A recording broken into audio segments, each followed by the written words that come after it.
Buongiorno, everyone. Welcome back to the Magpie Channel TV podcast here at Anarchy Brewery. No away day cans must have been sold out. I know, they're gone already. Gone.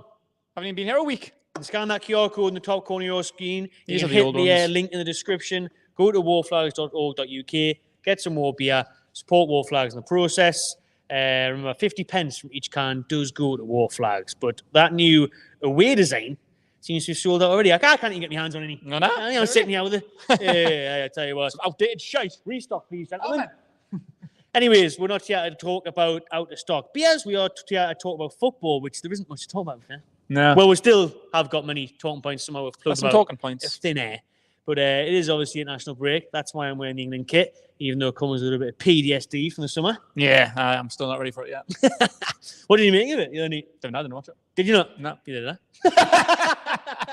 No, I watched the second half. I got back into the second half, and the second half was crap. Yeah. And the first half was great, so I was like, spot on that, like. You know me, I don't watch England unless it's major tournaments. Like, I'm just bored as fuck. I was bored mainly, probably even before the Southgate era, really, but particularly the last 8 years.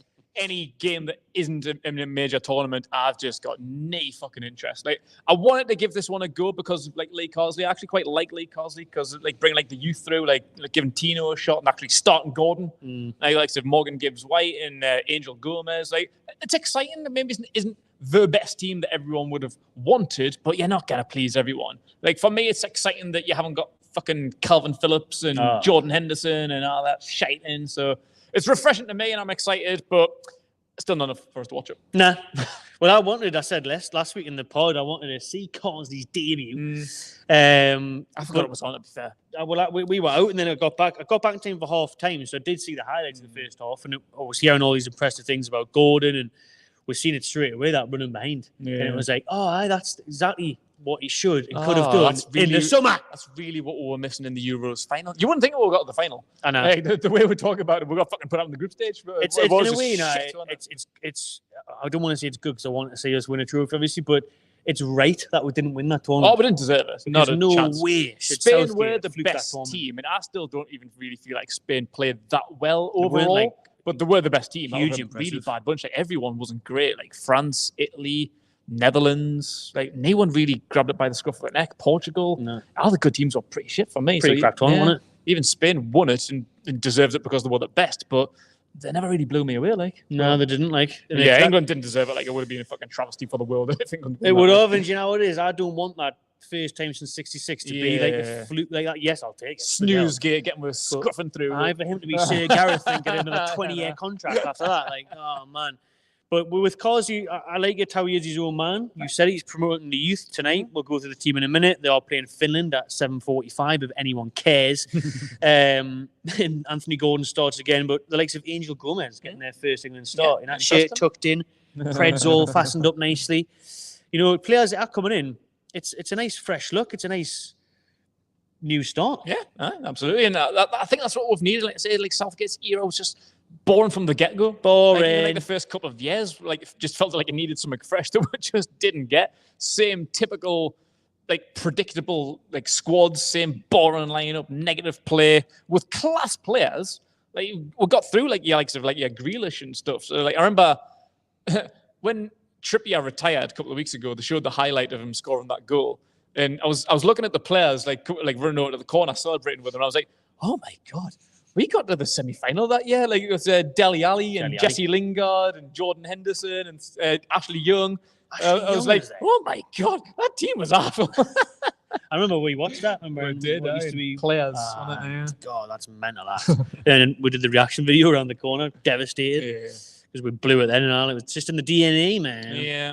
But now it is good that we have got the under-21s coach who's been managing these kids for the last few years. I don't even know how long he's been the manager, to be fair. I don't think it's been that long, to be fair. But successful, though. Yeah, successful. And yeah, he knows very well, like Morgan Gibbs-White and Anthony Gordon and people like that. So the keeper, James Trafford. Who else do they have in that team? Cole Palmer. He knows Cole Palmer very well. So yeah, I'm excited. I don't know if he'll get the job permanently, but I wouldn't be mad at it, to be fair. Like, I'd be quite happy with it, to be honest. We've got to still see for me.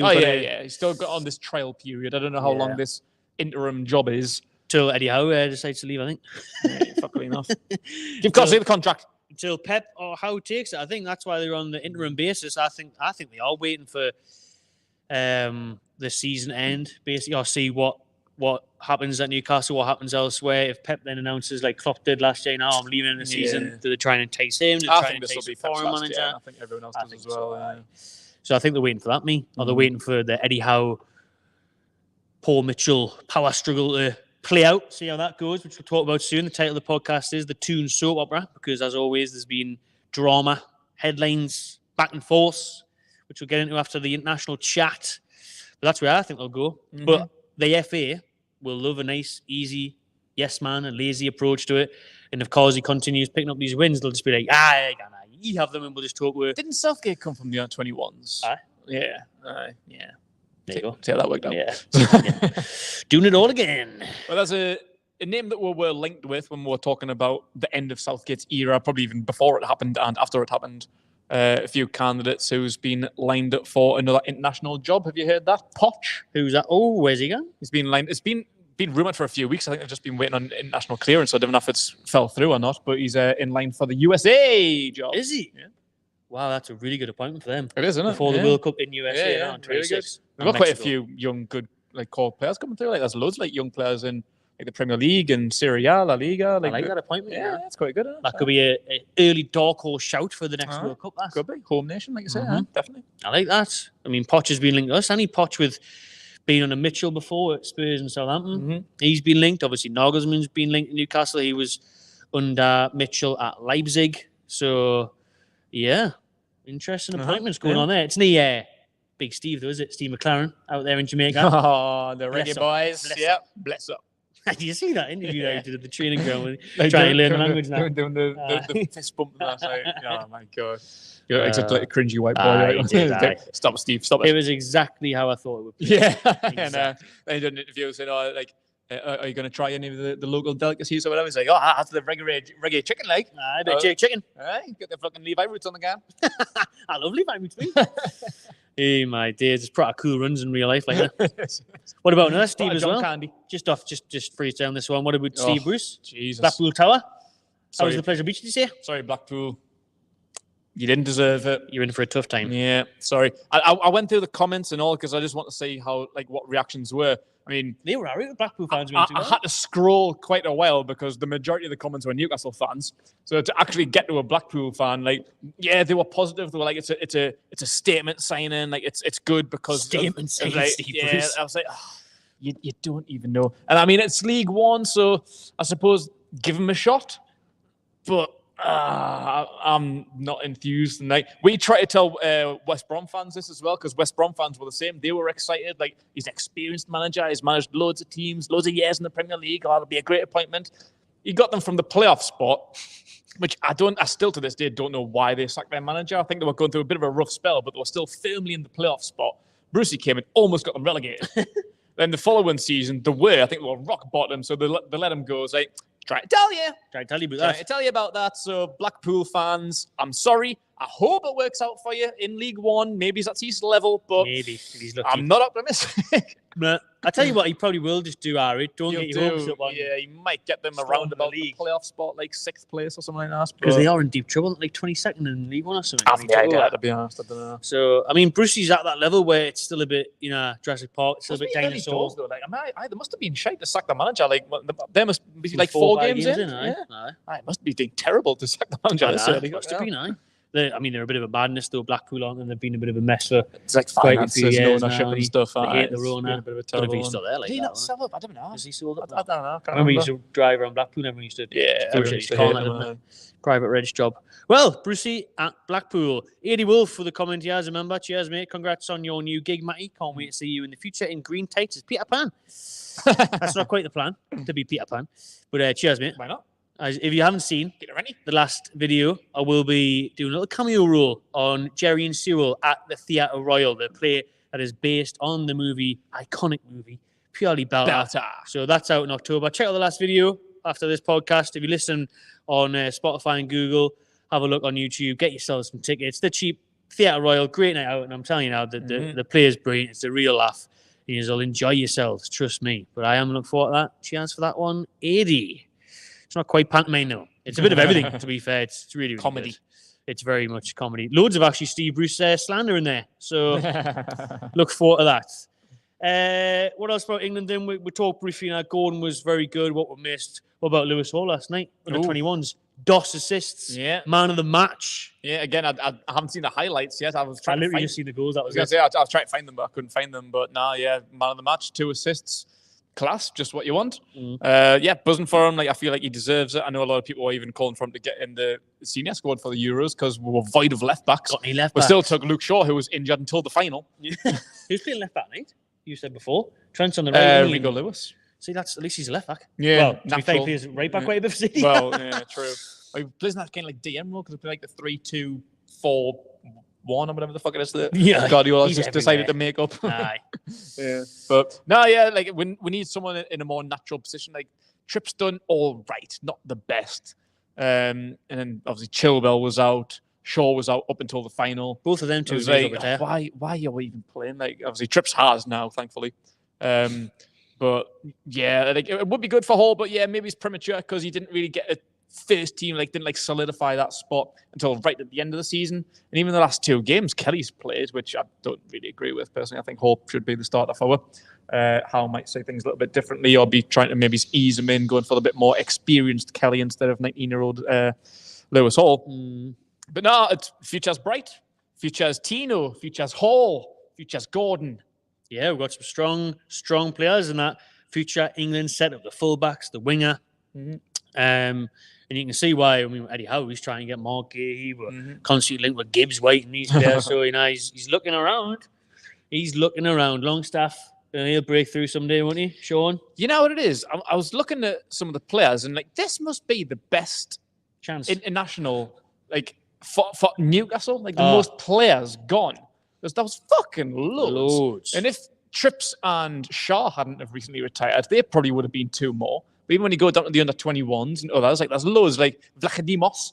He's in. He's keeping clean sheets. Tonali, Dubravka, Isaac. Almiron, Bruno, Isaac is Kraft. I think Kraft is. Is he? I'm not sure. I'm not sure if Kraft is or not, but he's normally there. If he's not, and if it's because he's, I don't know. To be fair, he should be. Pope's doing up Gillespie, just chilling. Pope's back. Yeah, Tino. Gordon. We've had bloody loads of players in the team, even some of the loanies. Who did we just loan out? I think they're in the team. Asula, he was in the under 21s. Yeah. We've got bloody loads of players in the under 21s. It's a good look for Newcastle. Kraft is dueling. Kraft is, yeah. Aaron there, Sanusi balling out for the under 18s, so he scored a decent goal. The fullback, is it Leo? Is it Shahar? I don't know how you say his name. Shahar. Oh, I Leo Shahar. Yeah. Apparently he had a good game the other day. Nice. That's looking good, isn't it? I know, we're full of them. And then I tell you what, Louis Miley's got to come back from injury as well. If he can kick on for that potential he showed last season, you never know. Because when you see, what I like about Carsley is that he's open to selecting a variety of players. I forgot Angel Gomez was even still playing. I remember him at Man U. I didn't even know. I'm not sure if he went to Lille, Saudi Arabia, bloody Germany. I didn't know. And then he's put in the squad and everyone's like, he's balling out in Ligue 1. I'm like, all right, fair enough. That could bode well for the likes of Lewis Hall. Because it means that he's not just going to be like, is Luke Shaw got a dead leg, a broken toe? We'll still pick him. Was he 7% fit? Yeah, bring him on. Ben Chilwell hasn't played in it. Yes, he already anyway. So yeah, I think that's meant for the likes of Lewis Hall and the future of England. I feel like Carsley will give people a chance, whereas Southgate picked his first team 8 years ago and stuck with it. That's it, right until the end. Pen on paper. This is it until I finish. Back to the old Lambert and Butler. Pack of 20, not changing it. Pass it. And, you mentioned the other stars across Europe for the team. Isaac scoring goals. But what about Sandro Tonali? This bloke is looking serious. He is. He is looking every worth of the 55 million bargain. Because that assist. That was fucking phenomenal. And against France and all. It wasn't just against some average. It wasn't Liechtenstein or something like that. Away to France, 3-1. Easy. Apparently he was man of the match last night as well. Didn't get any assists or anything, but played well. He played really well. Apparently, I didn't see that's what all the pundits and reporters are saying. Yeah, but I think I'm buzzing for him because I was actually really surprised that he got in. I thought they might have waited a round of international fixtures just to give him more club time, just to kind of get his fitness levels and playing levels back up to scratch. So I think it was a bit premature from Italy. To be fair, just the same as I felt about him starting the Nottingham Forest game. I didn't expect him to play that. So obviously he must be that good that the Italy manager's like, he's available, is he? He's got fucking straight in then. Oh, aye. I'm not waiting around. I'm not waiting until the next round of international fixtures. He's getting it now. So he obviously must have that impact on managers. They're not giving him time, which he probably should need.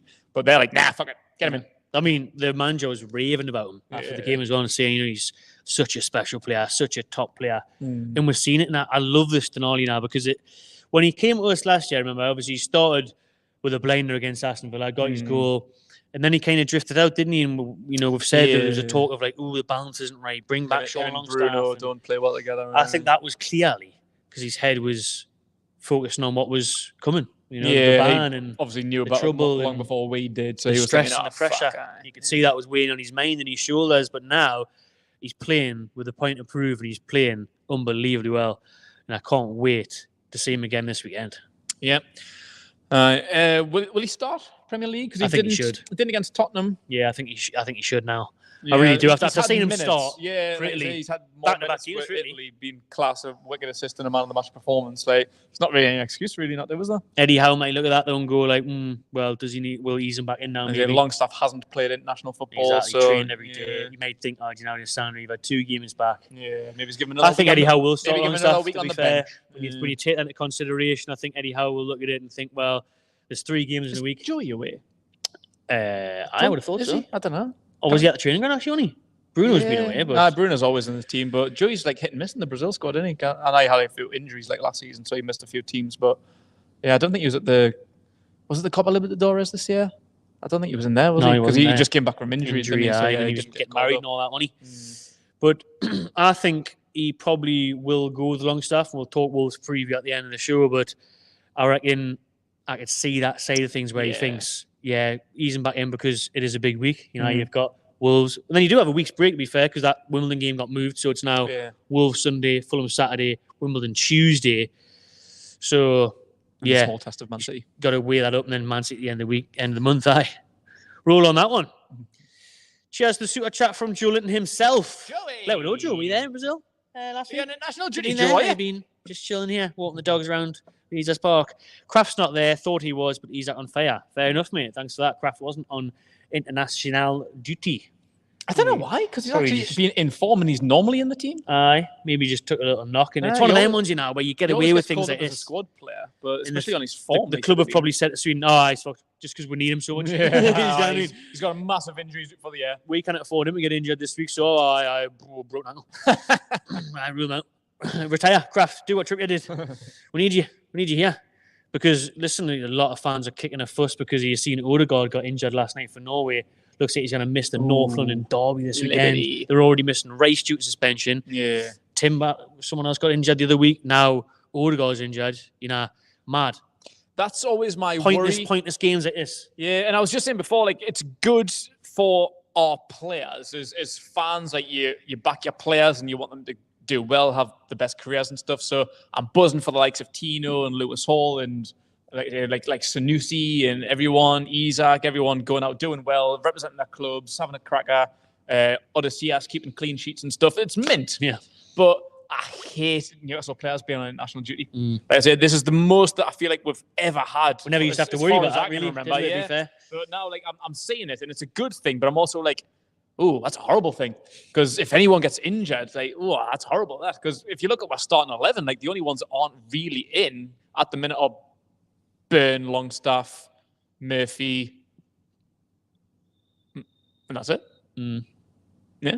Everyone else is an international player, or we're currently on international duty. So if anyone gets injured, you don't need it, man. Yeah. I don't like players going on international duty, but it's a good thing to see them represent our club for their countries. But yeah, I'd rather they weren't. I'd rather them just be at the training ground, maybe just play a bit of FIFA or something, just jog around the training ground, go for McDonald's afterwards. McDonald's Monopoly, it's back. But what I will say about the international break is I think it's going to give Gordon a big boost. It can work both ways because I think it's going to be a big confidence booster to Gordon, how well he plays in the day. It's first call up. You think, oh, fucking hell. Hopefully, Gordon does start tonight. Hopefully, plays well again tonight. And it gives him a lift because I think, people have been saying, oh, Gordon, his head's down. He just has that room at Liverpool been messing with him and all that. I don't think it has, but I think that someone's just knocked him because I don't know if you've seen it, but it came out the other day about why Southgate didn't really pick him in the Euros was apparently because after that bike accident where he fell off, he was frustrated at Gordon for being on his phone when he was on the bike. Apparently he was like FaceTiming his missus when he was on the bike, fell off. Southgate was a bit huffed by that, but then Gordon went in the press conference afterwards. Can we leak that footage? And that'd be funny. And then Gordon afterwards in that press conference was saying, "Oh, we're too predictable to play against and stuff," and apparently then that huffed Southgate and the coach and staff even more. But it just shows how bitter and pathetic Southgate was that he put that ahead of playing the best balanced left winger in the tournament. Yeah, and he scored. Like I watched the highlights of the Ireland game. I said I didn't watch it, but I watched the highlights, and there was a bit where he got played through down the channel. Yeah, it was in the build-up to the goal, wasn't it? It did lead the first goal, right? Then it came back out, and then the following play. I hope he scores tonight because I think that goal or a goal tonight was really giving confidence that his first England goal, 2 back-to-back starts for him. So, has he not even got an England goal yet? No, that would have been his first one, yeah. Because I think he's only played about 4 games or something. He hasn't got many caps. He was called for a while, didn't we? Yeah. From the play. So if he gets his first goal tonight, it's filling at Wembley. Goal, man, isn't it? So I'd love for him to get a goal, and that'll really boost his confidence back up. Because like I say, Southgate probably did knock his confidence, giving him definitely 4 fucking minutes and a cameo sub appearance in extra time against Slovakia, some shit. When he created a great chance in that minute, but mental. People have some predictions for the weekend. We'll get into that at the end of the podcast. Just wait. But we'll get into the Toon soap opera right now. This has been taken centre stage over the international break. It's not on at the Theatre Royal. No, it's not. So don't go there. Go to Jerry and Cyril. Take this in the description on the previous video. Paul Mitchell, he obviously came out last week, fair play to him, mate. I'll start off by saying this. Fair play for fronting up. It's good that we had some communication. We know for so long. We're slagged off no communication for many years. So long in the Mike Ashley, nobody fronted up. Not Charlie, not Mike Ashley himself. It was always down to whoever the manager was at the time. And even, it's relied upon Eddie Howe to answer the brunt of the questions in a Friday press conference. And it's this, that, and the other. But now, we're seeing it from Eels in the summer. Didn't quite live up to what he said, man. He said it would spend the maximum. Didn't spend a fucking thing. Maximum? Must have been skinting. I know. Maxed out on notice, yes. So it's good that Mitchell, swiftly from that transfer window closing, came out to answer the questions and the frustration. Sat down for an hour and a half with many reporters in an informal setting, where he did answer whatever was put to him. And that's good. That's what we like to see. But in that interview, it came down, in my opinion, let us know what you think in the comments, as a bit of a deflection, bit of pointing fingers, no pointing thumbs, no blame on his behalf. Nah. And obviously saying it wasn't fit for purpose, that got the negative headlines. That made people stand up and think, what's he on about? That's then went on to Amanda Staveley and Dan Ashworth being upset and bemused by it. I've already did a video on that, so you can check it out. But basically, that's what's been happening, Keg. Back and forth, people pointing blame here and there. People are saying transfer strategies aren't good enough. We focus too much on Gay and that. What did you make of all the episodes in this week's Corrie? There's a lot to dissect, really. There's various angles that you can look at, really. For me, I think he might have just slipped up, really. I don't think he was necessarily trying. He probably was deflecting blame a little bit because it's he's just new to the job and he probably doesn't want to think I'm shit at my job. Newcastle fans, they don't come for me. So he maybe was on the deflection a little bit, palm that one off there, but I don't think he was necessarily trying to pickpocket people. He wasn't being Staveley was shit, Ashworth was shit, Eels are shit. I don't think not me. I think it's kind of been taken out of context that way. So I feel like he looks worse, or the comments look a lot worse than what people are reading into. So I don't think he meant it in that way. It just looks a lot worse when you read it. So I haven't actually seen the interview myself, so I don't know how he actually portrays it. But when you read it, it looks bad. It looks bad. I've got to be honest. That's the thing. Nobody's seen the interview because nobody recorded it. Yeah. Not audio, not visual. So it was all just so you don't know how he's trying to say it. If you send a text, exactly, it doesn't have an emoji on the end or something a smiley face. Don't put a couple of kisses. Come across like a bit of a dick. Just depends on how you perceive things, really. Aye. I mean, that's right. That's why it probably should have streamed it live on the app, like a press conference. So it should have done. And everyone could have their own interpretation. Because, certain people were slagging off your Craig Howe, saying, Mr. Negative again. Certain people were saying Chris Waffle, the next journalist, was giving a more balanced, neutral approach to it. So you're right. How are you judging the way he's saying things. But so he never mentioned anyone by name. So again, people just kind of jump into their own conclusions. Like, yes, he may have said the wrong thing, taken it out of context, but he never said, "Oh, Stavely didn't do X, Y, and Z." Like, he didn't pull anyone's name into it. It's just perceived that he was slagging off the previous regime. I would say that part of it is right, because this obviously wasn't a good system, because we ended up being forced to sell Elliot Anderson, who got Nottingham Forest Player of the Month, by the way. Well done, Elliot. And Yankuba Minter. So 2 of our young promising stars had to be sold on that June deadline for PSR. So it shows that we did get left in the shit, because we were on the verge of a big point deduction. That's why we had to sell. That's why we're listening to potential offers for Anthony Gordon. So, that shows that we didn't probably have the strategy right or in place, or count all the chickens, you know what I mean? We did be a bit sloppy, I guess. But for me, it's still kind of like a hangover of the Ashley era. Can't get rid of Deadwood. It's that, say, like Isaac Hayden was put on a 6-year contract. Like, he's still in contract for fucking 2 years, Isaac Hayden. We've got, we had to terminate Ryan Fraser's contract because no one would buy him. Literally. Couldn't even get 200 grand from him. But it's all like the PSR just finished for the 3-year period. Like, it started with Mike Ashley. So we weren't taken over 3 years ago. So we're still kind of trying to balance that thing of Mike Ashley. So it's like Mike Ashley left us in a terrible, terrible situation because he didn't sell or buy. He didn't really do nothing. It was easier just to give everyone extensions, wasn't it? No revenue, cheap-ass deals with fucking Wonga and whoever else we had. Like, just dead deals, dead sponsorships, just branded sports director allowed every corner and section and millimeter of St. James's Park. We had no revenue and there was no interest. Like, even Newcastle fans weren't fucking interested in Newcastle. We were shit. Like, no one was paying to go and watch Steve Bruce football. Now that's what we've got to do. We've got to build that revenue, and it's gonna take time. Like, people don't realize we couldn't have just gone in one transfer window, bang, we're in the money. Like, that's how you build revenue. Like, you've got to have players that you can sell. No one wants to buy Jamal Lascelles or even Kraft and Sean Longstaff. We rejected 50 million for Sean Longstaff. It was only a year ago. We were what was Everton's deal? 12 million. 12 million, something like that. The value for players isn't there. What are you going to sell a Murphy for? Almiron, we wanted 20 million for Almiron, and we're getting 8 million offers. No one wants our fucking players, apart from the players we don't want to sell, which is 4. We've got 4 players actually worth some money. So what we're going to do, how we're going to, we're trying, we're qualified for the Champions League. We've got Adidas, we've got Salah, we've got all these big endorsement deals. We just announced a new deal with Red Bull. We had the Amazon documentary, so we're trying our fucking best. We had to sell a couple of players that we didn't want to, in Anderson and Minter. We're just being pushed into a corner that we don't want to be in. And this PSR bollocks that wasn't a thing when Chelsea and Man City were taking over. Our hands are tied, and that's why we had a shit transfer window. You can point fingers at Paul Mitchell, Eddie Howe, Amanda Stavely, Darren Eales, whoever the fuck you want. But at the end of the day, sometimes the money's just not there without a points deduction. And people are saying, just take the points deduction. That's a fucking stupid comment. You can't just take a points deduction. I mean, what if we finish in the top 4, get a points deduction, and we'll finish in 7th? What was the point in that? The best thing to do is just stick by the rules, and the rules are shit. It's like the government. It's like COVID. The rules were shit.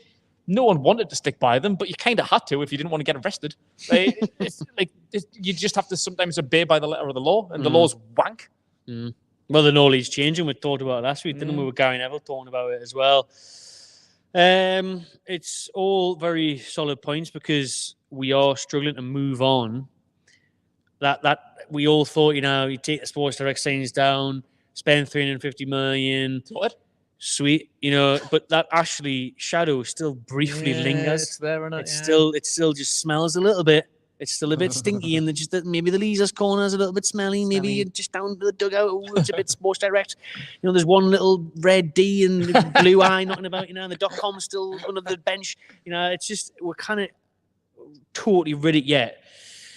And I've seen a comment there now, I did a video on it. Saying only way we can beat FFP is a new stadium, because you need to raise revenue. You need to raise big funds, and you either have to probably sell a big money player along the lines, or like you say, it's just patience, isn't it? It's just going to have to be patience. And I get that from Mitchell's point of view, where he's saying, I've only been here 7 weeks. I'm doing a supporting role.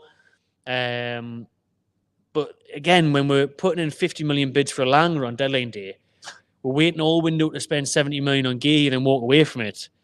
That doesn't scream well thought out either. Nah, it's bad business. And like I say, you can point the finger at Paul Mitchell, whoever's fault it was. That, I think he was trying to deflect blame. And a lot of people have been pointing the finger at Eddie Howe and all. I think people are saying Eddie Howe's got too much say, which for me, I don't think is necessarily a bad thing. Like, he might have been a little bit stubborn. But I kind of like that because like it's bringing it back to like the old school days of like a Fergie, where people like he's the one that has to train these players and pick his team at the end of the day. So I feel like Eddie Howe should have a say. And if he wants specific people, then it's the sporting director's job to go out and get them. It's not necessarily his job to identify the talent. It is, but I think Eddie Howe should have a say. Like I say, he's the one that picks his teams. He's the one he's very like attentive to detail. And he wants specific players of a specific character and someone who will run a lot, someone who will put the work in and press. And like, if Paul Mitchell says, "Oh, Eddie, I've just signed X, Y, and Z from blah blah blah," and he's like, "But he doesn't press. He doesn't run like how I want him to do." Like Sir Maximin didn't work out for him because he wasn't really a hard worker. He was a little bit lazy. So that he should have a say for me. So like, Paul Mitchell will go out and get whoever he wants to do. And Crystal Palace were playing hardball, and we just couldn't get a deal done, whoever it was, whether it was Ashworth or Staveley, Mitchell, Eels. Crystal Palace just weren't ever going to sell Gahey. And the Alanga thing was just pure desperation. It was a horrible £50 million bid, which I'm pleased to reject it because that's terrible. Do you think there is I think this relationship is going to take time, right? Because apparently it came out today in the Telegraph saying, now Mitchell and Howe are going to work things out. They've sat down, they've discussed how they're going to go forward. Like you said there, he needs to make sure he's getting the right type of player suggested to him for his system, for his style of play. Because I think there was a huge, well documented really, that power struggle, that shift of boundaries, as Eddie Howe said. We need to make sure we've got boundary set and stuff. Because I'll say this now, Eddie Howe, a man of saving all that, I think it worked pretty darn well, to be honest with you. Before that, you know what I mean? It wasn't bad. Mitchell, I know he's on about more so the PSR side of things and being stuck in that 70 million loophole of having to sell Anderson and Minter. But this was the only summer, and I think that's why Mitchell's getting grief, that we didn't sign a marquee signing. Think back to Tonali last year. Yeah. You think back to Isaac, and then Bruno and Botman the first window. Transfer window Gordon in January. Yeah. We got Gordon in January. So when you look at this window on that viewpoint, and you think to yourself, well, previously what Mitchell's describing as not fit for purpose was signing the likes of Botman for 35 million, Bruno for 35 million. Yeah. Bargains them now, absolute steals. Yeah. The only signings that haven't worked out for me post takeover was, and both of these are quite debatable in a fact for me. Chris Wood, but at the end of the day, we stayed up. It worked out, and we sold them, got decent money back from. Yeah. Essentially, only paid 10 million for Chris Wood. Matt Target helped us survive. Yeah, Matt Target hasn't worked out well at all, but at the time you thought it would because, let's be honest, he had a really good season on loan. He was a decent signing. Yeah, he's just been injured a lot. He's just been unlucky with injuries. The $100,000 a week, that's what he's on. Yeah, that was a bit stupid. Yeah. But apart from that, those are the only two that stand out. Everyone else, your Baines, your Botmans, your Isaacs, your Gordons, Tonali, Tino, Lewis Hall, all of them, Nick Pope. You look around and you think, I think that's pretty fucking purposeful, me. No, yeah. I think I've done a cracking job. A couple of the youngsters didn't quite work out, like Harrison Ashby. He's had a couple of loan spells. Don't really know what his future's like. Garen Kowal, he hasn't really panned out too well. But I said key players who we're going to come in and fight, if not fight for a starting spot. They'll definitely at least be on the bench. With the likes of Ashby and Kowal, we knew they were like future guys. They were never really going to come and be first teamers from day one. So, yeah, like I said, the only ones that you can look at are Target and Wood. The other two don't really count necessarily because they were never really considered first teamers. Steve West, with a good comment. Do you guys think Eddie's no dickhead policy clashes with Mitchell's data-driven policy? So this was a thing from Mitchell's interview as well. He was saying that we need to have a much better system in place. He mentioned big clubs like Liverpool. He mentioned, your Brightons who have done so well with a analysis, data-driven transfer strategy. Is that something that needs to be worked on in Newcastle United, developed going forward? ultimately, everyone just needs to be on the same page. Like, there needs to be an alignment. Like, that's it. Like, whoever's philosophy it is, whether it's Howe's or Mitchell's or data-driven or performance-driven, like, everyone just needs to be aligned. Like, we all need to have the same targets. Like, them meetings at Newcastle, like, between Howe and Mitchell and Eels and whoever else wants to be involved, need to just sit down. Scouts, the scouts need to be there. And, like, look, we've got these 50 guys who we've been watching. Let's run through them one by one. Spend a fucking weekend there just identifying targets, listing the pros, the cons, the values. Are the data-driven? Do they tick Paul Mitchell's boxes? Yes. Are they performance-driven? Do they tick Eddie Howe's boxes? Yes. What's their value? Are they available? What's their wages? Should we get them? Yes. Can't fucking get them then. Like, everyone just needs to be aligned. Like, there's no point in Eddie Howe going, oh, I really like this player, and Paul Mitchell going, well, he doesn't take out my fucking data spreadsheet though. And then the same the other way, like Paul Mitchell going like, oh, I want to sign this player. I think I might stick a bid in. Like, but he doesn't like press it. He doesn't do the things that I want to do. He doesn't run. Like, everyone just needs to be on the same fucking page. And like, I feel like we were more there with Ashworth and Staveley. Like, things did just seem to run quite smoothly. Mm-hmm. There was a few hiccups, like some targets that we didn't get, some things like we didn't get Botman when we put our first bid in January, had to wait till the summer. We had 2 attempts at getting Ekatike. There was the Barella thing just before Tonali. So not everything was perfect, but we signed people. Mm-hmm. So we finished the window at least with an improvement, which we didn't this summer. Mm-hmm. Someone, if they don't work together, they don't sort it out, one of them will end up going, won't they? And that's why the rumours are there. Yeah. You know what I mean? Rumours are, oh, Mitchell might walk out or Eddie will go to England, you know. Yeah. And if they can't sort the relationship out, work together, that's the way it'll go. We were saying in the car before we got here, like, Mitchell hasn't really cut himself a good figure just now. No, like, he hasn't. He's had a bad window, whether you want to point the finger at him or not. But these comments, whether they've been taken out of context or not, like, he's not really done himself any favours. Like, he isn't looking very good. But at the same time, like, I don't really know, like, what more he could do. It's just a bit frustrating. Like, I don't really know if he is to blame or not. Like, it's just a bit of a weird situation. So far, I would say he has to take blame because of going back on what was said about not getting a key signing through the door to strengthen that starting 11. Focusing now. Again, nobody really knows, was it how that wanted to pursue Gave for so long? Mitchell was in charge of discussions, so should he have took a back foot a week or two prior and focused on another target before it was too late? Because then Leverkusen weren't going to sell Tapsoba a day before the window closes. Milan weren't going to let Chow go 5 days before, you know? So it's like, they both need to look at it, and that's what needs to change going forward. It needs to be a smarter, well-planned out strategy because Mitchell, for me, like you said, so far for me, he hasn't came across in the best light at all. He seems so far as a bit of a deflector, a bit of a it's not me, it's him. A bit of a bullshit, a bit of a directing thing. I don't really like it so far, even though I was in huge favour of getting him in. He's got a great CV, so I want to wait until the January window or somewhere at a push before really judging him. But so far, he hasn't came across in the best light. And so far, with 4 games played this season, like, what do you think about Eddie Howe's attitude? Because I feel like he cuts a bit of a frustrated figure. Like, I know the performances haven't been great. Like, we're 4 games unbeaten so far this season, and we're 5th in the table, so it looks rosy. But our performances have been wank. In every press conference, Eddie Howe just looks really like frustrated. Like, he can't be asked to be there, which isn't normally like him. Like, he's usually quite enthusiastic and quite positive, but now, like, I just feel like he looks frustrated. He does, especially at the start of the season. Yeah. He did.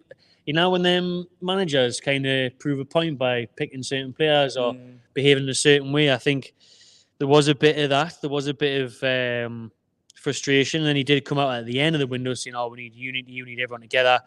So I think the window shutting is a good thing now. Yeah. I think the international break came at a good time because, like you said, we're playing poorly, but we're picking up good results. So you'd hope that it's only going to get better because we'll keep getting results, but we'll start performing better. Yeah. So that's the hope anyway. So I think, it's a good chance to reset, to come back stronger. Hopefully these discussions have went on behind closed doors, that, the Telegraph and that are reporting, seeing the relationships building and strengthening. So it'll hopefully kick on. The results will stay the same, performances will improve, And then January window will be here before we know it and get a couple of signings in, maybe. Because apparently we are going to be active in January. Guess who? Guess who is the main transfer target still from that interview that Gay? Well, let it slip. That Mitchell did. He said, "Is it Gay? Is it? It's Mark Gay. They're very, very likely to go back in with another bid for Mark Gay." But I'm not surprised because they did pursue him for so long, and as I just mentioned, Botman. Like we're filled in Botman in January, and we'll have to wait until the summer to get him. So if they've identified him as the top target, if he's the man that Eddie Howe's like determined to get, then fair enough. Like I'm not mad at this. Like we just need to make sure that we get it done. Like yeah, don't fuck around until the 31st of January. Yeah, can we just 11 o'clock. Stick a bid in. Yeah, but I don't want him signed on the fucking 1st of January. And if he's not here on New Year's Day, gone for fucking tomorrow instead. But if I don't wake up hungover on New Year's Day and Gay hasn't been announced, I'm gonna have to drag myself to the stadium to see Gay announced. I'm not doing it anymore. Like, I ain't paying 70 million in January. Nah. He's got 6 months left on his contract. Is it 6 months less than what he was? Yeah. So he's got 18 months left on his contract. So yeah, he's close out towards the end of his contract. If within these 4 or 5 months, Palace haven't signed a new contract, because that's what they should be doing. If Steve Parish has any sense, right now he should be saying to Mark Gay, look, he has a new fucking 10-year deal. If you want him that badly, if he's your, what was the word he said? Core target. No, primary target. No, Steve Parish. Steve Parish. Generational talent. Yeah, superstar. If he's the superstar player, you got to pay superstar money. If he's the generational talent that you think that he is, fucking sign him a new deal. Give him $200,000 a week then. Yeah, give him generational talents. Get $30,000 a week. Give him a 5-year, $200,000 a week deal. Bang, get that done right now. Bang. If not, January. We ain't paying 70 million, and you can't expect anyone to pay that. Like, that's outrageous. Like, we should be going back in with what we originally did. Like, 50, 55 million, rising to 60 maybes. We'll pay you that. But you can get fucking 70 million out of it. No chance. Because we've missed a lot of games there. We missed important and he's started shit. He's been wanked this season. He's been terrible. Head's gone. Yeah. Wanting to move. Yeah, he wants to move. But Parish has held him back. And like you see, if he doesn't sign a new deal, I think it really didn't help Joachim Andersen going to Fulham. I think that screwed the Gay deal. I think they would have ended up accepting. I think that's what ultimately derailed the Gay move happening, to be honest, because they still got like 30 million, didn't they? He's got average money. He's second best defender. Like he's replaceable. He's fine, but he's not a generational talent. No, generational. Still got £30 million for a decent non-generational talent centre back. So yeah, Gay, he's not starting for England, is he? He did start against Ireland. No, yeah, he's on Saturday night, but Gay, he started against Ireland. Oh yes, he did. Yeah. Clean sheet, wasn't hard. Cons and stones tonight. Yeah. Well, we'll see how that goes. There's been a couple of mad names linked with Newcastle in the past couple of days. Let's get this one out of the way. Manchester United's Anthony, the 90 million super flop. Bloody hell. Not sure how reliable this source was, but they were saying, Eddie Howe wants to transform another Brazilian. Seeing what he did with Jordan. He can do it with Anthony. Sorry, I don't think anybody could do it with Anthony. I don't think anybody in the world could do it with got Anthony. Their pants pulled down for him. Mourinho, Pep, Klopp, all paid for everyone. Combined as a trilogy of managers, 3 in 1. Hair, beard, shampoo. He is not getting anything out of Anthony. Like, absolutely no way. This bloke, 40 million still rumour because they paid 90 for him. You know what it is, though? Like, for 40 million, he fancies it. I don't know if they'll be that bad. Like, and I'll back it up because I know I'm probably going to get pelters here, but like, he was a talent at Ajax. Well, that's why he came in at 90 million. Yeah, this fucking big, huge potential, still quite young, but blah, blah, blah.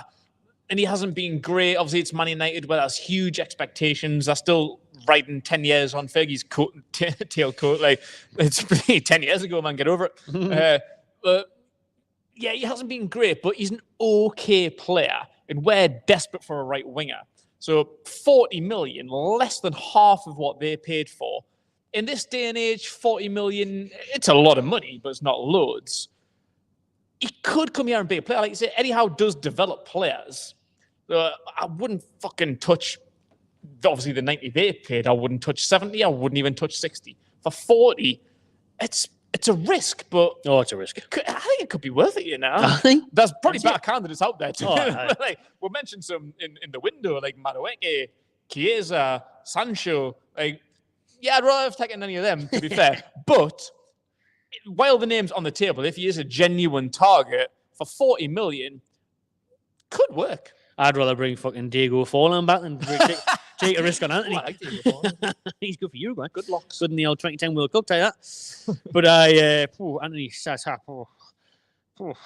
maybe on a loan, like, but even then I'm like, oh, what? You like it? Spinner Rooney, he'd be back, fidget spinner. So he does, doesn't it? Round and round. End product's not great. I don't know about that. Yeah. I don't know. I mean, they'd be passing around the hair dye at the training ground. Bruno, Anthony, loving that. The barbers of Newcastle will be loving that. Dan will be loving that. Mitch will be loving that. I don't know. Like Looney Tune Almiron is better than Anthony. You can tell that beer's good because that bloke on the right is mortal. Good stuff. Anthony is a young Almiron with no right foot.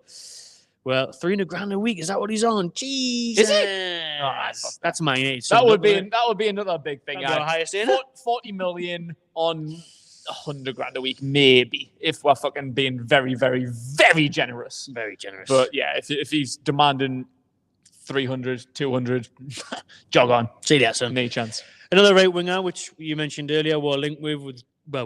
We bid for him. It was facts. Deadline day facts. 50 million. For Elanga, which was nuts. I'm pleased that they rejected that because I like Elanga. I don't like the 50 million price tag. He is a good player with a big ceiling, to be fair. I think Howe could definitely get a tune out of him.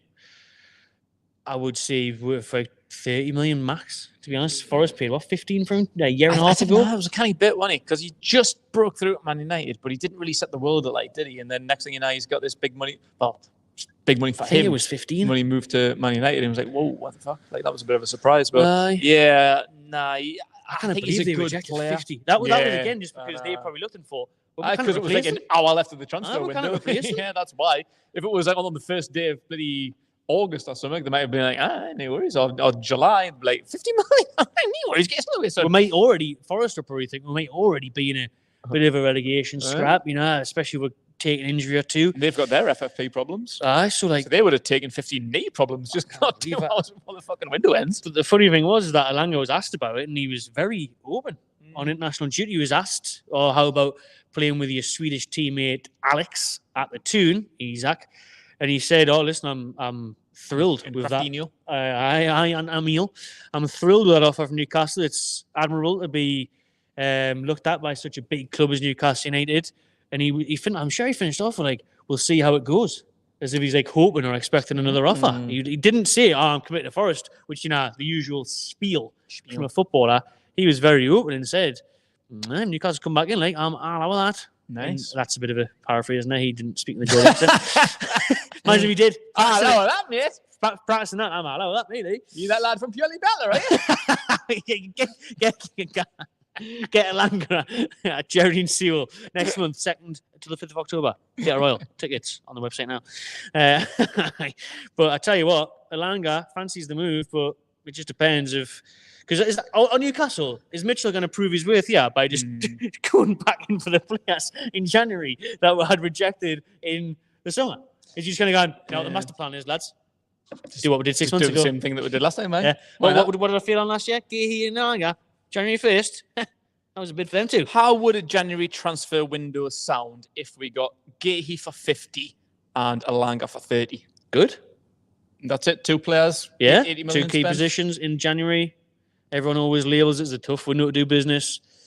Yeah, I think that'll be a really good window, especially if you get them fees. Yeah, that's the big key. I think Parish would definitely still want to be 60 minimum. 60 as a maximum for us. Yeah, minimum for them, maximum for us. We can go to that. But with 18 months left on his contract and performing the way that he has been in these first few games of the season, we're not paying any more than 60. If you're going to play hardball again, straight from the off. If he wants this, January 1st, go in and be like, right, what do you want? Let's be realistic. Let's be fucking grown men about this. What do you want? Let's not waste each other's time. Yeah. And we're like, we want 65 million with that on, so we can fuck yourself then. Yeah. No worries, we'll go somewhere else. Yeah. All right. We'll go and give AC Milan a call again. Get Chow, get Tomori. Yeah. Do you know what I mean? What about, I don't know how to pronounce his name, the other Swedish striker that is on fire for Sporting Lisbon, the blonde, tall geezer who plays with Isaac Gires or something? I don't know. Chicken Gyros? She's got Hungarian heritage. He's banging them in, though, isn't he? Apparently, Arsenal wanted him in the summer, but where did he come from? Was it like Reading or somewhere? Did he? He's in the Championship. I'm I sure didn't know he that. moved from the Championship a couple of years ago. Aye. But he was obviously heavily linked with a move away in the summer. But he has got, I think, 85 million release clause at Lisbon. And Lisbon are not willing to sell at all. So that put off... what's his prime position? He's striker. He's a striker, isn't he? Aye. Yeah, does he really suit our that style of system as well? If you got Wilson away and you could have them both, but is he better than Isak? No. Is he worth more than Isak? No. So why the fuck are we going to buy him? Yeah. We haven't got the with FFP. You kind of if we're going to get a decent backup striker or someone who can maybe at least compete with Isak for 30-40 million, then fair enough, go and get him. But if you're going to, you're not going to trigger his release clause and pay like 80 million. He was at Coventry. See Sam. Coventry, that was it. Aye. So you're not going to trigger his release clause and pay like 80-odd million for him to not start. Right, you're not. Any sign? Any news of Callum Wilson maybe returning to fitness anytime this year or what? International break? Is he going to come back? I haven't seen that. We didn't see what Eddie sees in his presser on Friday, but that would be nice if Wilson was fit. He didn't say it would be after the international break, didn't he? So I suppose we'll have to wait until Friday for the Wolves press conference just to see how he's getting on. Like, we're still in the international break, aren't we? So playing right now, just kicked off. Yeah, not everyone's in the team yet. So I don't know. Yeah. Right then, let's move on briefly to the. Do we go through review or do you want to talk about this? Or do we just come straight into it? Do you want to do this? Or do you want to go straight into Wolves? Go for it if you want, eh? What? Top one? Top one? Yeah. Okay then, let's finish off with an interesting topic. Before Wolves.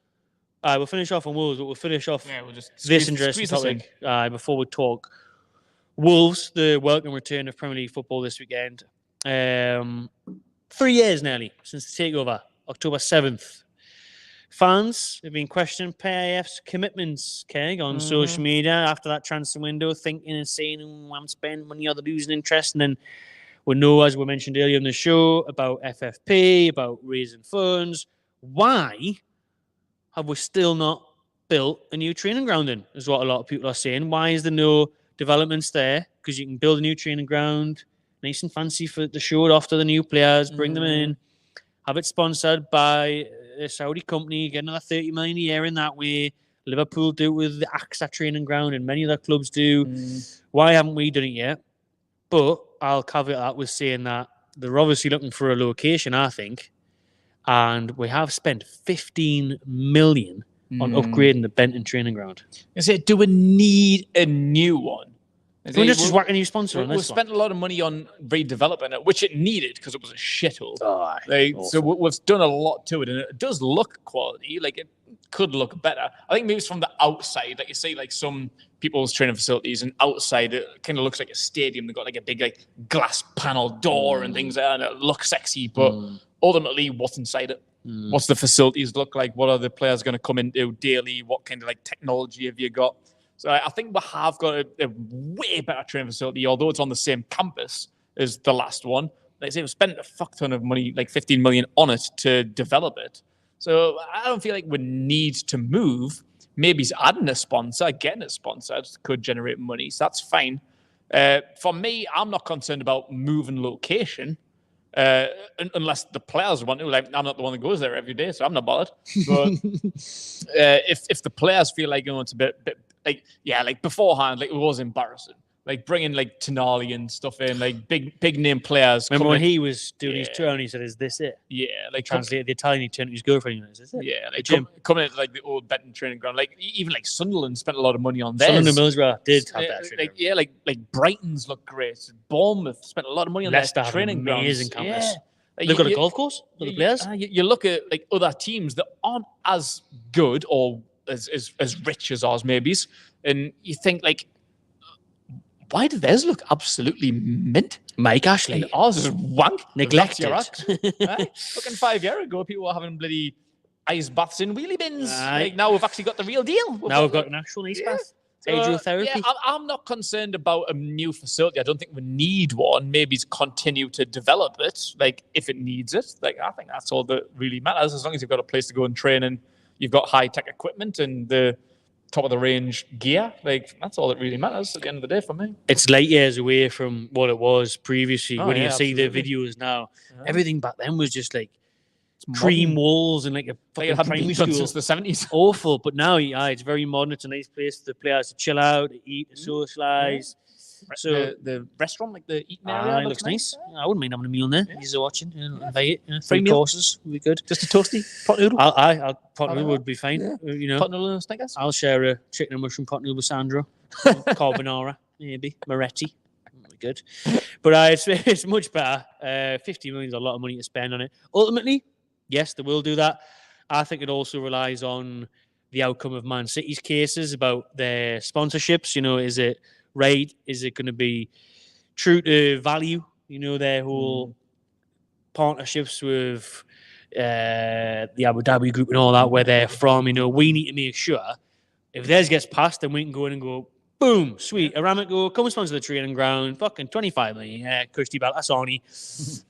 But until then, it'll be a while, I think. But for the fans that are out there worrying, question this. Someone literally asked me this last week at golf, saying, I think they've lost interest in me, mate. Yeah, I think they're focusing on it. They've got so many other things going on. They've got the Live Golf. They've got this. They're on about sister clubs and all that now. They haven't. They just can't spend it because of fucking PSR. Yeah. They haven't lost interest at all. They're not interested. They haven't lost interest at all. It might seem like that, but yeah, like PIF have got bars in a trap. Just because, they're putting on fights at Wembley, Anthony Joshua and that bit of Oasis. They're still interested in Newcastle. Don't worry. Let's finish off then. Keg on Wolverhampton Wanderers. Wolverhampton. Sunday, 4:30, Molineux. I feel good about it, especially since we're unbeaten. Mm-hmm. And Wolves, I think I said before when we were doing... bottom 3 there, are they? Yeah, they're 18th in the league. Just trying to find our fixtures. Let me see. Got slapped off Chelsea, 6-2. Remember that one? Yeah, 6-2. Hat-trick. Bit of a difficult start of the season, to be fair. Like starting with Arsenal, 2-0, then 6-2 against Chelsea. Then not a terrible draw against Forest, but I feel like they're 2 teams that's going to be right down there at the bottom. So that's they're the kind of teams that you need to be picking points up against, and they got Forest. the 1. Yeah. So one point out of a possible 9 so far. 18th in the league, bottom 3. Is it home? It's away. No, it's away. We've got a wank record, haven't we? Oh, shit at the draw. Molineux. It's a draw every time. Yeah, we used to always do big up the Talking Wolves lads, Matt and that. We used to always do previews of them, and we always see it with the Castle Derby. Was it 2-2 last season or 1-1? Yeah, it was. Was it last season where Shaw got that debatable penalty, the kick at the heel, and we went down with a pen? Yeah. Did we win 2-1 last year? Actually, or not? Or was it 1? Was it 1-1? I'll get them up. Didn't you read that? I'll get them up here. But I think did we win last year? Or was it yet again 2-2, another draw? 2-2, aye. 2-2. Wilson pen, and then there was the overhead kick back heel type thing. I can't remember what it was. Oh, aye. Yeah. So 2-2. So Lamina equalised, and then Hwang Hee-chan loves a goal against the 2 and does Hwang. He does, the Korean guy, as Pep Guardiola called him. Fabian Schär's back though. True. Missed that penalty himself. Yeah. Win another one. Again, on paper, I feel like this should be a comfortable win. But the way that we've been playing recently, which hasn't been great, and our record at the Molineux, again, it does scream draw, unfortunately. Yeah. Just as it was at Bournemouth. Probably going to be the same game. Awful performance. We'll play shite. Probably Wolves will probably get a goal ruled out for handball, which wasn't a handball. Gary Neal going Joelinton will probably 2-foot some cunt at the knee, not get sent off, and we'll draw 1-1. So yeah. I could see that. I could see that. We said draws. My God. So we haven't won at Molineux since 2016-17 season, 1-0 Mitrovic. In the Championship. And that was in the Championship. So in the Premier League, not since 2011-2012. Demba Bon, Jonas Gutierrez, our pal, right there. Jesus. So 14 years ago since we've won there in the Prem. I love a draw. 2-2 last year, 1-1. Year before that, lost 2-1. Remember that? That was the last game before the takeover. Yeah, for yours. Hendricks goal from trivia the box, out there. Yeah, where the goalkeeper got fouled. Yeah, lost 2-1. Both goals. And then before that, 3 1-1s in a row. Yeah. 1-1 Murphy, 1-1 Amaron, 1-1 Hayden. My days. This, just any money you've got left over, make sure you get your food shopping done, pay your bills and that. Anything you've got left, whack it on a draw. Yeah. It's an absolute sit. I'm going to go 2-0 Newcastle. Right, that's the on-paper result. I absolutely agree. Should be comfortable. Clean sheet would be lovely. Couple of goals would be lovely. Oh, it would be. Comfortable win. At least 60% possession. More shots on target. More passes in the final third. Oh, I'm getting a semi-on suit over you, it. sir. But yeah, it's probably going to be 1-1. Yeah, it is. That is 1-1. We'll probably get about 30% possession again. We'll probably get outshotted. And then, just script the game 1-1. I'll be disappointed, like, if it's a 1-1, considering Chelsea put 6 past them and then they drew a Palace the week after at home. Do you know what I mean? Like, I think we need to go there and try and edge a win, to be honest. I mean, away from home, Premier League, not bad to get a point. I really think Wolves are in danger this season. I'm really I've got them impressed. to go down, I think they're terrible. I've got them to go down. Yeah. I think, and I've never really have been, because over the years they have been decent. I think year on year they've got slightly worse until probably this year, where they might end up in the drop zone. But 3-4 seasons ago, they were in the Europa League spots. They were absolutely class when they first got promoted. They've been a really good team. But as each passing year passes, they're less and less impressive. So this might be the year where things get tits up for Wolves. I think it does. I think I've got them 18th, to be honest with you. I think Ipswich might even stay up above them. Because with Wolves, they continuously get rid of the best players. But this summer, selling Pedro Neto, I don't think they replaced him. If they have, I didn't know who it was with. No, me either. I look at their 18-year-olds. Some dodgy little money laundering deal. I look at them and I just think, I'm not sure where Eagle's going to come from. I'm not sure if he's that good at the back. Hence, conceding 60 the week. Who's that key striker? I don't know now. Is it Wang? I think he's not there anymore, is he? What's the kid with the hair that looks like he's from Ratatouille? He's Fabio Silva. He was at Rangers. Now he's gone back to Spain or somewhere, hasn't he? He's gone him now. I've got no clue. He was like 40 million quid or something. Yeah, he was a lot of money, man. But I think Wolves are in danger. Cunha, still a good player. Injured a lot, decent, as well. That's the problem. I think they're in a bit of a mess because Gary O'Neill's always angry. He's always frustrated at the board, at the refs. I just don't see it ending well for Wolverhampton. But I hope we can go there and get 3 points, kick on for what is a very big week for Newcastle. Fulham away after that. 3 away games in a row. Craven Cottage the following weekend. Wimbledon on a Tuesday night. That'd be nice. Get off to a good start. It will be nice. Next week, however, we might be here. I may be here. He won't be here. Going off to the States. Look at him. Already ready for the plane. Where are you going? USA. Just give it away. USA. Carolina, maybe. Might be going there. Charlotte, North Carolina. Well, enjoy it, mate. I'll try. I'll try and maybe get a guest on. Let us know in the comments. What guest would you like me to bring on? Reasonable. And very realistic, yeah. Is it, sir? Well, maybe. That's Kevin Keegan on, sir? Well, maybe. But lower your expectations a little bit, perhaps. That's not the question. I'm actually playing golf for Shiro next month. But, whether you'll come here on a Tuesday night, debatable. I haven't got a spare few grand for the appearance fee. But, might try and tempt with a war beer. That'll do it. But we'll see what we can do. Do. Yeah. Guess Shiro said you'll come on in and give him the new 95, 96 kit. Get the boy cans in from 95, 96. But we'll see what we can do. I'll make it a guest in. I may draft someone in. If not, we'll let you know. Check out the YouTube community post and stuff. I'll mention Fly in the video. Will you? Fly Jonas in. Pete Graves. Him and Pete Graves. Bring the boys back here.